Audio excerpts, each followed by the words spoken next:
Are there any other condolences? Will the council members please rise for a moment of silence?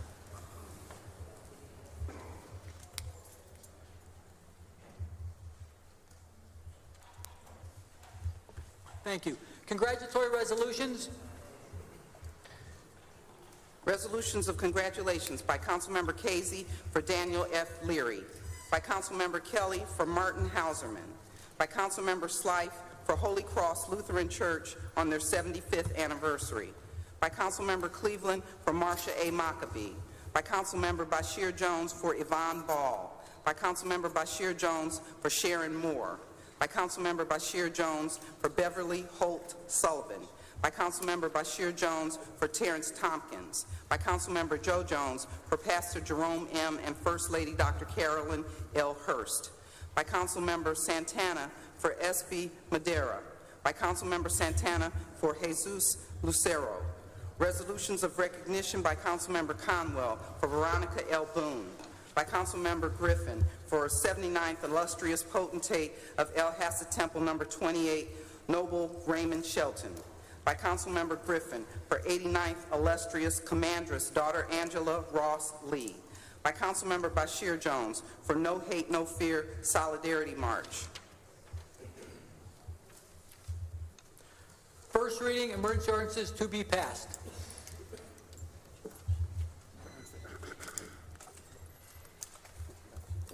Thank you. Thank you. Reverting back, first reading, emergency ordinances to be referred for administrative and committee review.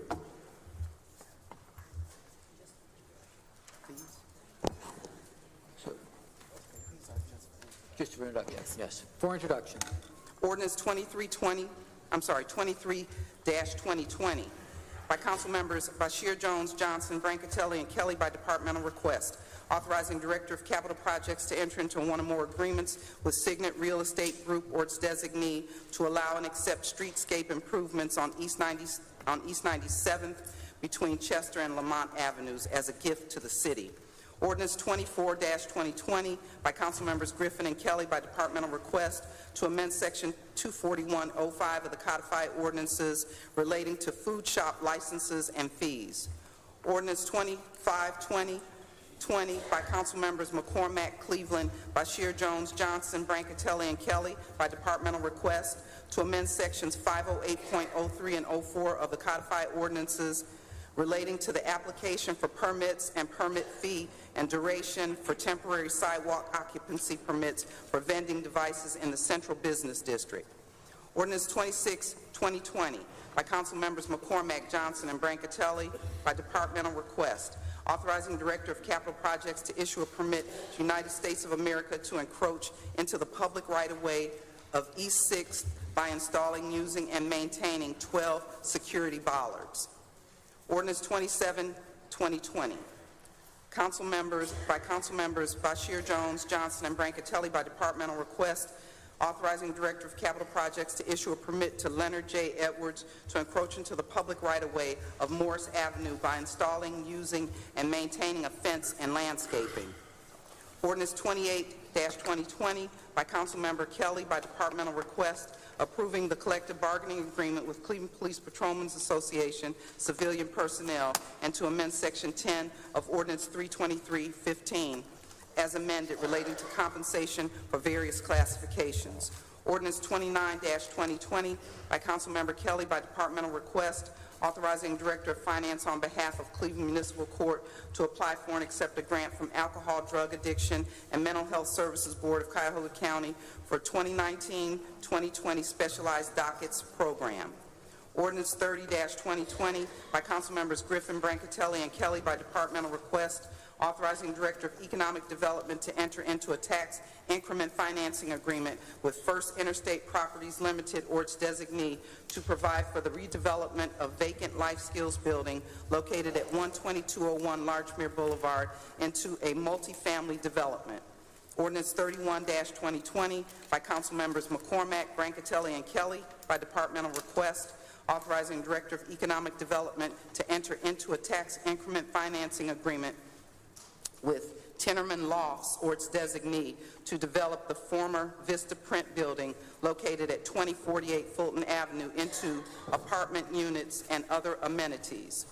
Ordinance 33-2020 by Councilmember Kelly by departmental request, authorizing Director of Finance on behalf of Cleveland Muni Court to enter into contract with Cuyahoga County Public Defender Commission for legal services necessary to defend indigents charged with violation of ordinances of the City of Cleveland that may result in incarceration.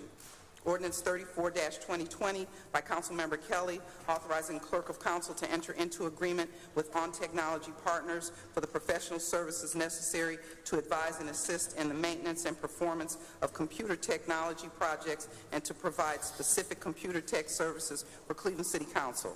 Ordinance 35-2020 by Councilmember McCormack, designating former Cleveland Police Department Riverbed Academy, a.k.a. former Cleveland Fire Department Engine Company 5 Fireboat Station, as a Cleveland landmark.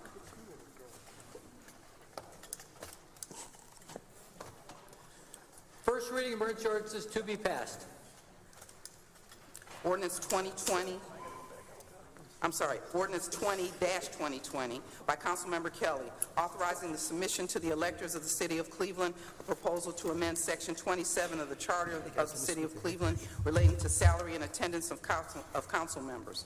Ordinance 21-2020 by Councilmember Kelly, authorizing the submission to the electors of the City of Cleveland of a proposal to amend Section 28 of the Charter of the City of Cleveland relating to meetings of the council. Ordinance 22-2020 by Councilmember Kelly, authorizing the submission to the electors of the City of Cleveland of a proposal to amend Section 14 of the Charter of the City of Cleveland relating to the rules for counting ballots. Ordinance 41-2020 by initiative, authorizing the submission to the electors of the City of Cleveland of an initiative petition proposing to amend the Charter of the City of Cleveland by amending Section 27 relating to salary and attendance of council members. Ordinance 42-2020 by initiative, authorizing the submission to the electors of the City of Cleveland of an initiative petition proposing to amend the Charter of the City of Cleveland by amending Sections 25 and 25-1 relating to dividing the city into wards and reapportionment of wards. Read the motion to suspend the rules. By Councilmember Slife, that the rules be suspended and the legislation just read be placed on final passage. Seconded by Councilmember Cleveland. Please call the roll. Kelly, Bishop, Brady, Brancatelli, Cleveland, Conwell, Griffin, Hairston, Johnson, Bashir Jones, Joe Jones, Casey, McCormack, Polensek, Santana, Slife, Zone. 16 yeas. Call the roll on passage.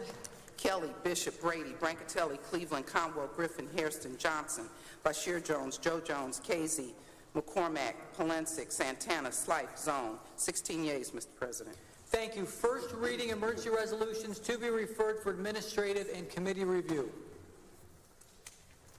Resolution 32-2020 by Council Members Santana, Johnson, and Brancatelli by departmental request, declaring the intent to vacate a portion of West 29th Street. First reading emergency resolutions to be adopted. Resolution 36-2020 by Councilmember Cleveland, objecting to the transfer of ownership of a C2C2X liquor permit to 4621 Central Avenue.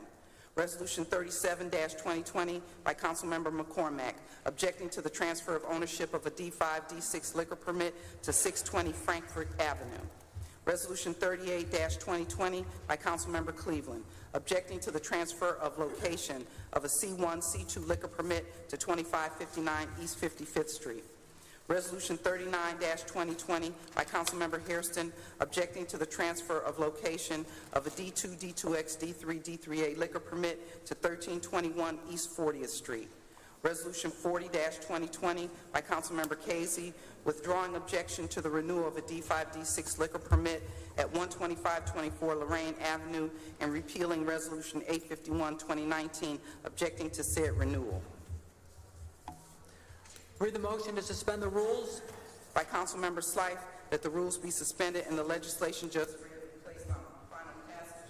Seconded by Councilmember Cleveland. Thank you, both Councilmembers. Please turn to the seats for the call the roll. Please call the roll. Kelly, Bishop, Brady, Brancatelli, Cleveland, Conwell.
there any introductions this evening? Councilman Zone? Thank you, Mr. Chairman. We have many people here in our chambers tonight. I would like to acknowledge and recognize the employees of EMS and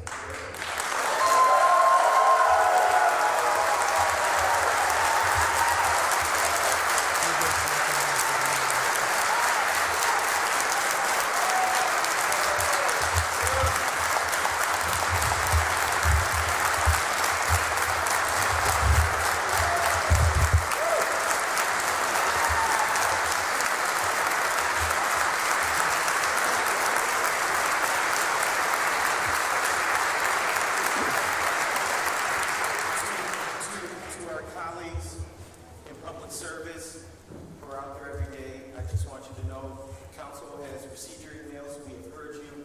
We recognize your presence, and thank you for being here this evening. Councilman Terry McCormick? Thank you, Mr. President. I want to welcome those who care for, love, and advocate on behalf of our homeless brothers and sisters who are here with us tonight. We know that this is a people's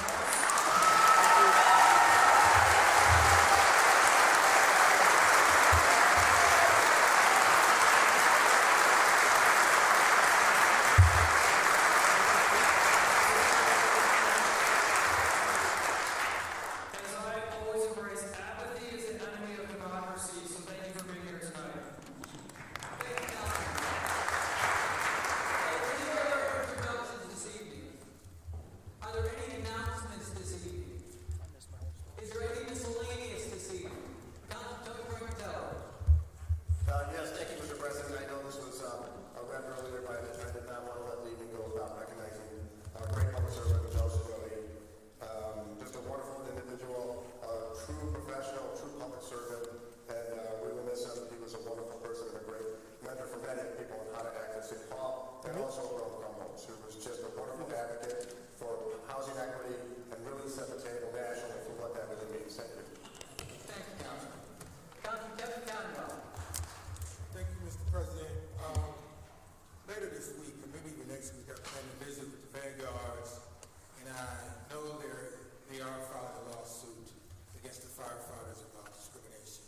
Discrimination, it concerns me a great deal. It concerns me a great deal, and I know that I mentioned that the chairman can't host a hearing on it right now because it's an ongoing case.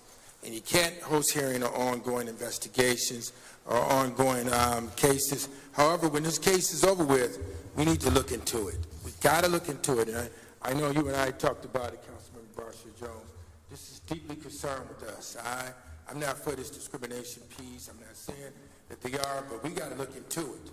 The other piece, I talked with the water director earlier today, and I met with him also over the summer about this piece here, and I see that there's a NAACP filed charges against the water department, and I can't comment on that on an ongoing investigation.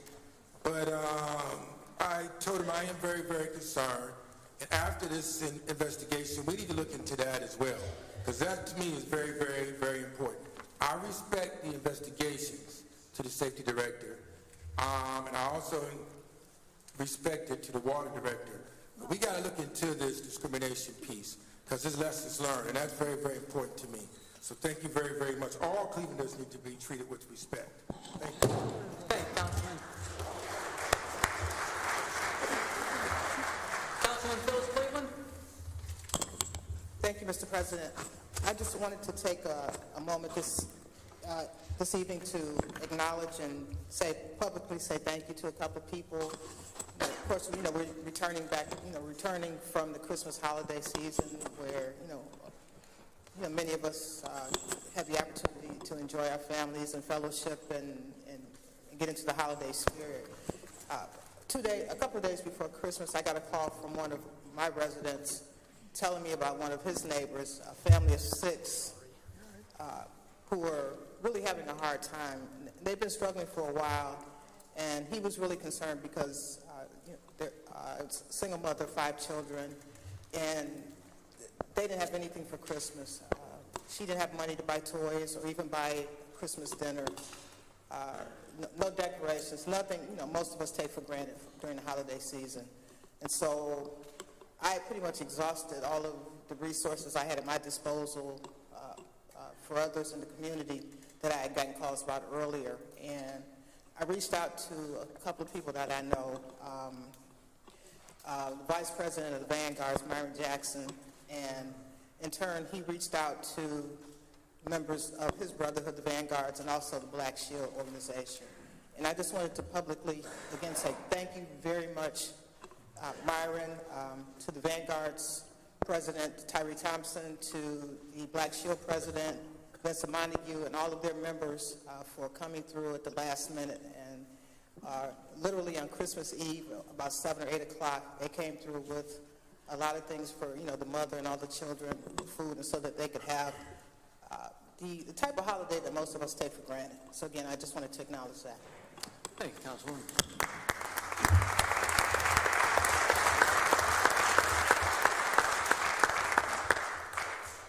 Councilman Matt Zone, and Councilman Zone has asked for a couple extra minutes. Councilman?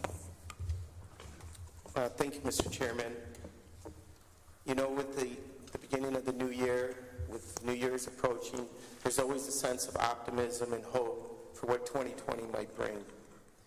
And I wanted to share with my city family here some pretty tragic and horrifying news that happened in our family. My beloved niece was killed just after midnight on January 1st, 2020. She was a loving daughter, a sister, a niece, a cousin, and a friend to many. Erica Miranda most recently rose to be the assistant manager at Barrio in Tremont.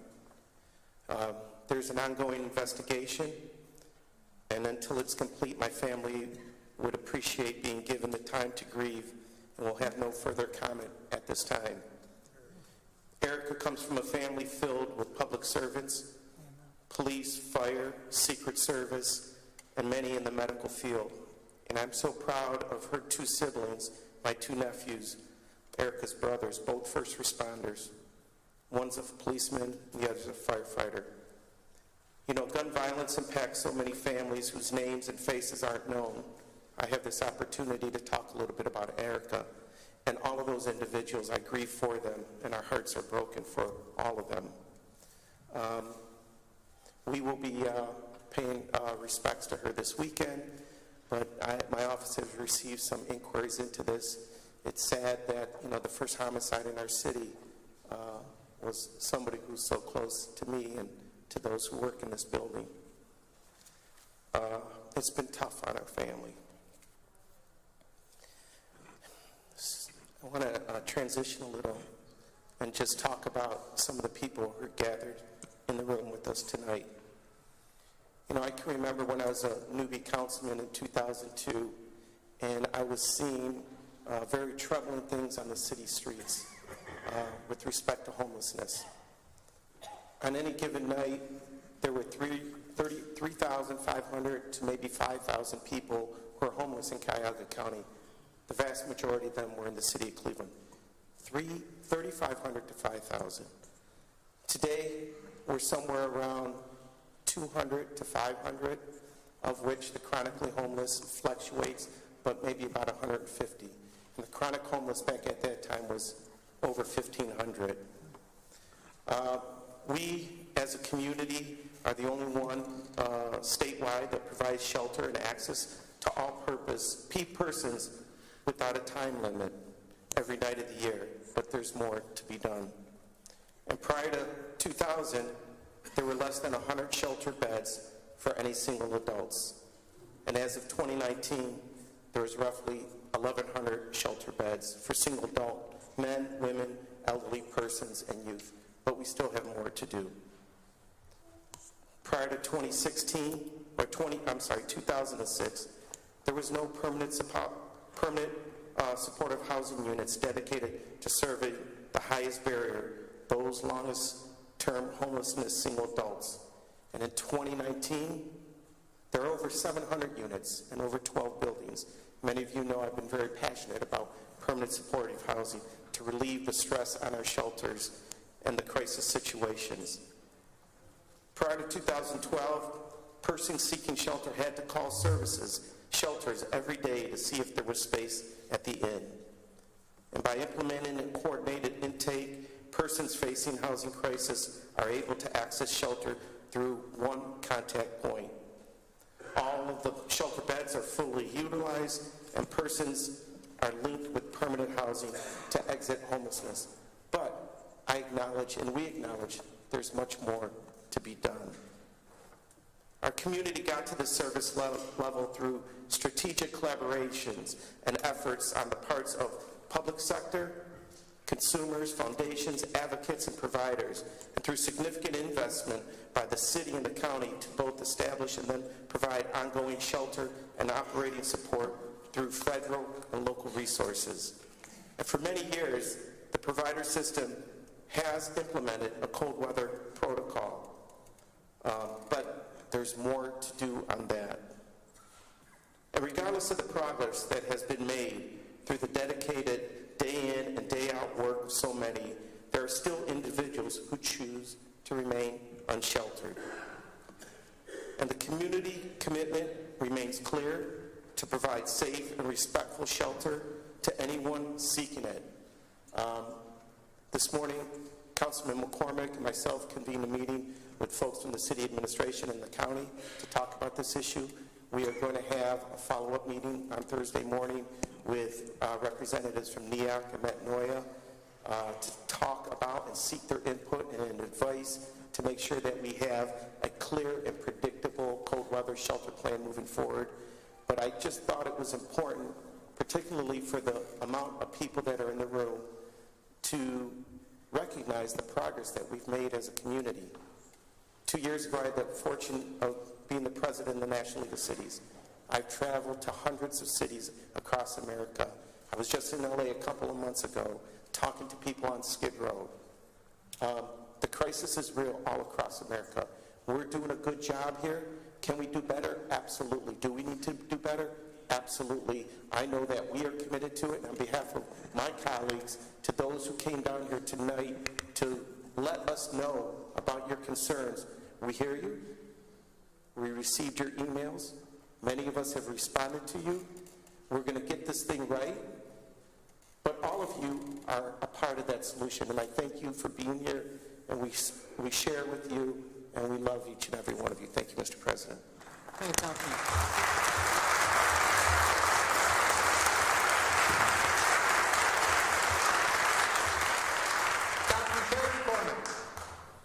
Thank you, Mr. Chairman. Councilman Zone touched on a lot of what I wanted to say this evening.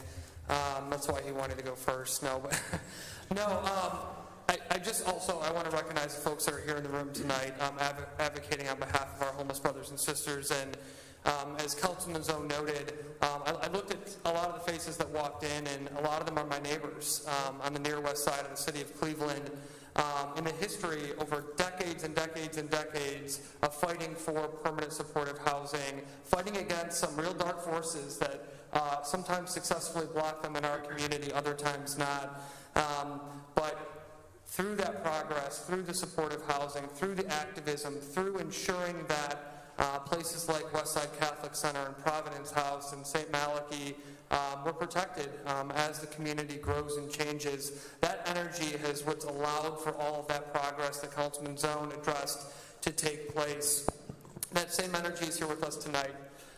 And as Councilman Zone noted, we already have and will be directly engaging with all community stakeholders on not only a cold weather plan, but thinking critically about how we ensure that the folks that don't fit the traditional mold of whether that is 2100 or permanent supportive housing, that we're not forgetting them and leaving them behind. As a community, we have to become innovative to ensure that we are exhausting every idea, resource, and collaboration to meet the needs of the growing amount of folks who are shelter resistant in our community, many based off of trauma and other issues that they've faced throughout their lives.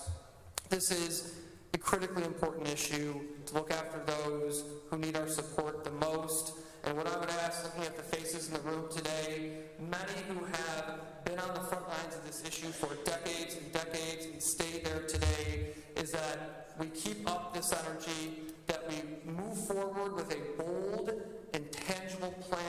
sure not only that we're talking about cold weather, but we're talking about a year-round approach to the folks that don't fit that traditional mold of permanent supportive housing or otherwise. I will also note that we've got a county issue of raising the HHS levy, which I support. We need to ensure that we're also working with the county so that additional funding is provided for the homeless services community, specifically around the issue of shelter-resistant homeless folks in our community. So I just wanted to echo Councilman Zone. We hear you. We are here. We are committed to this.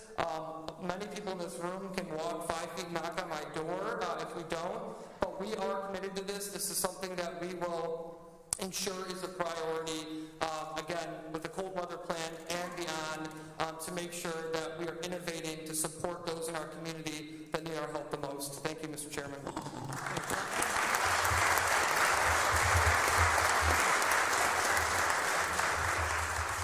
Councilman Bashir Jones. Thank you so much, Mr. President. You know, I'm originally from Brooklyn, New York. That's where I was born at, Brooklyn, New York. And when my family moved here to Cleveland, we actually were homeless. We lived in the shelter over at the Salvation Army over there off of 30. And even while we lived in the shelter, my mother, she would take us to go feed other homeless people.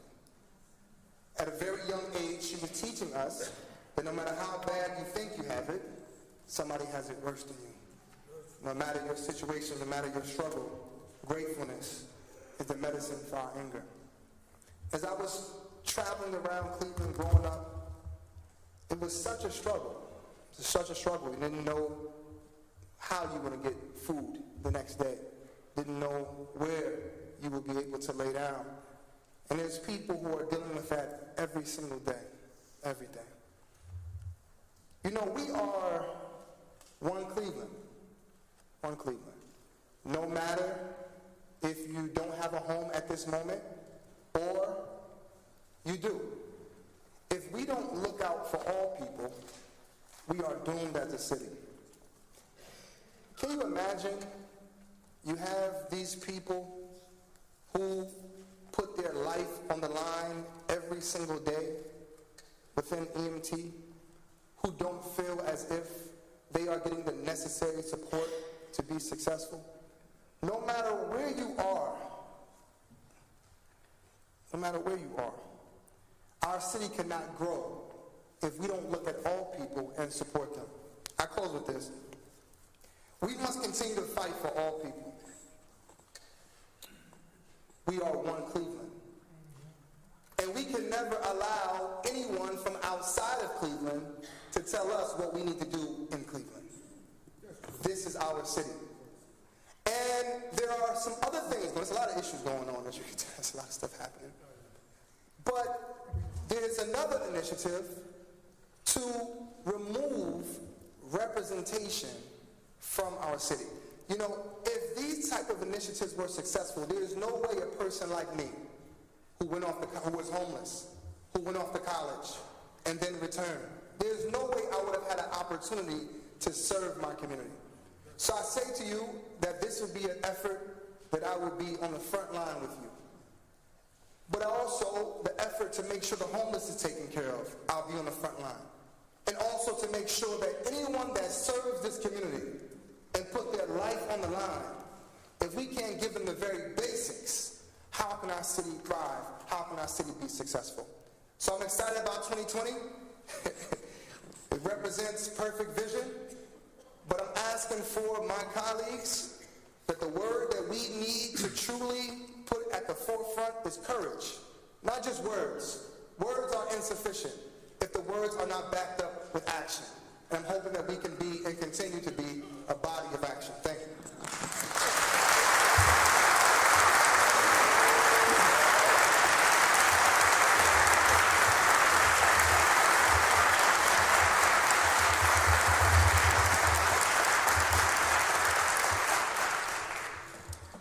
Thank you, Madam Clerk. As there are no absences to excuse, this council is adjourned. Our next regular meeting will take place on January 13th, 2020.